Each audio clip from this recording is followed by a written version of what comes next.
Nous ne nous attendions pas à cet événement-là, cet incident qui avait lieu à Lemba lors de la mort de ma tante maternelle.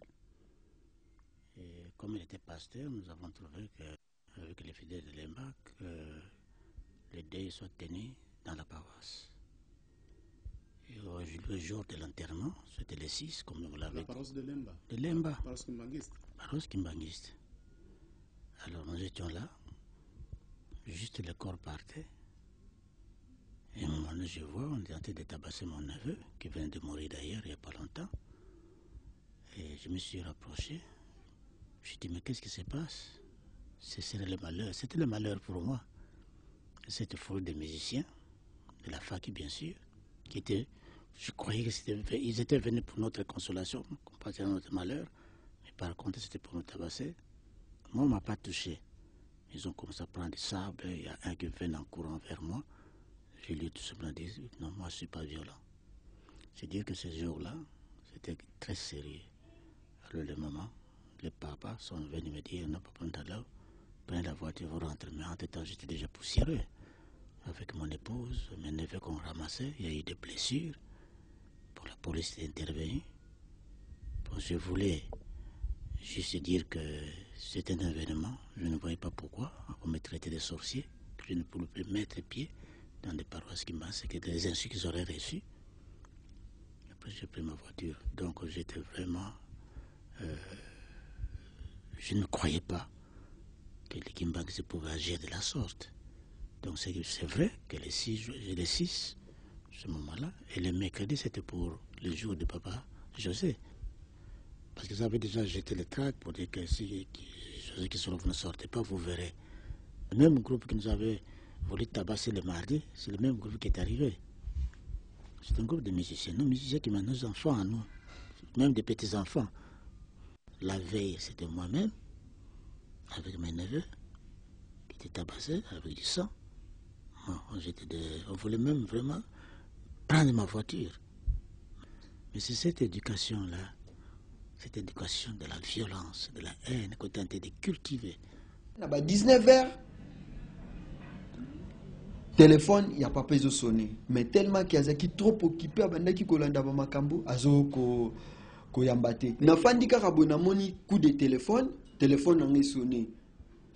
Ah, abengi ngai na ebi pe mwana mwasi wana tuni ngai. Papa feti ozali wapi ngabi? Non nazana lemba. Est-ce que bozana papa? Ngana biya nazana papa. Alobi pardon. Po papa Simon utiko ya sikoyo. Ngabi papa Simon nini? Alobi papa Simon kiangani. Autiko koma sikoyo. Auto solo na ba musicien. Ba musicien ba uti ozwa mutuka ya munene. Na ba surveillant, na ba ta SPC ba kiti na lemba. Alors soki ozakuna bobima po balobi ke bazoya po baboma papa José. Ah na bi eza boye ah. Bon na frene moi mke donc il est sous téléphone. Abi est-ce que si bobimi ngana binano to bimite. Abi pardon ba komi déjà po na banai ko benga bino kala ba komi pembeni.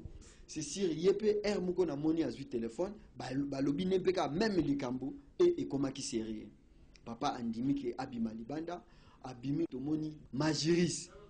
Basalaki terrasse moko oyo na voie principale terrasse ya munene majiri se koti et sali lokole freiner ba kiti na makolo ba bandi mbango alors esalaki nga émotion na zongi na kati hôpital na lobi na batu nyonso bokota bokanga porte et bakangaki ba porte na koti na kati ya labo na bengi papa nga na bi papa awa ekomi grave.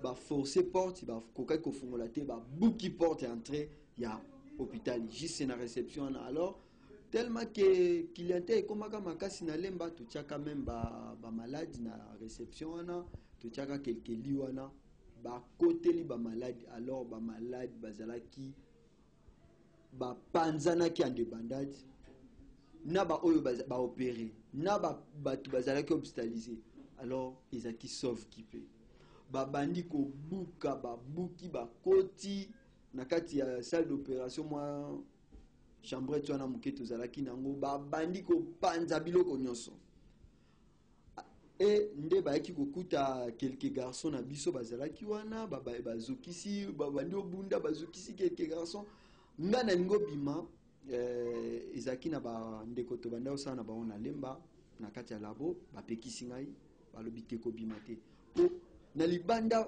tozoka kombo balobi lokola José akimi toboma mwana na ye po ye ayoka ndenge ka banzembo ezalaka ke lokola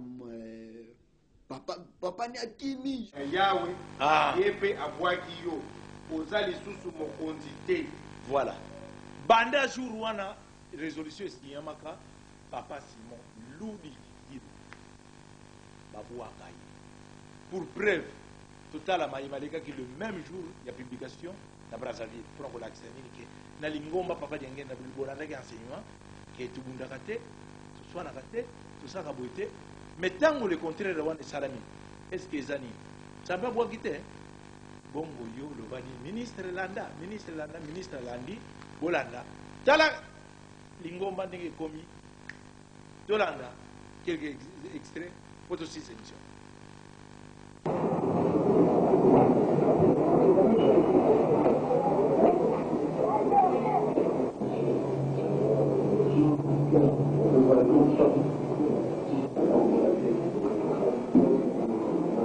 Asili koboma lingomba tomeni asili koboma molimo na yo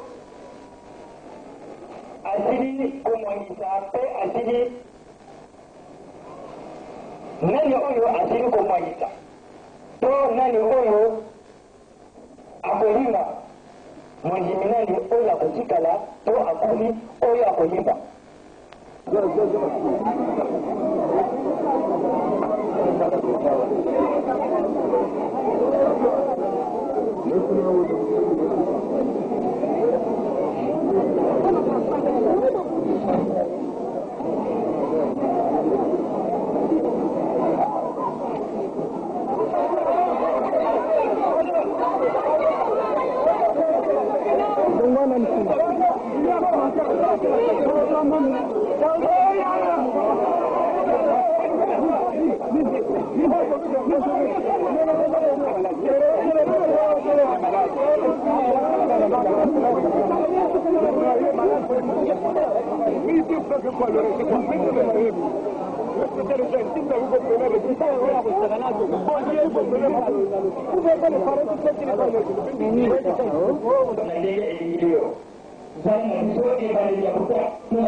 Tokumisaki pe tosanzolaki anniversaire ya yango ya kufa ya papa Salomo Kalonga na Kangani. Assemblée générale extraordinaire ya Lingomba Kimbangi epiangamaki na sanza ya octobre 2002 na mokonzi wa bule représentant légal son éminence Simon Kimbangu Kangani.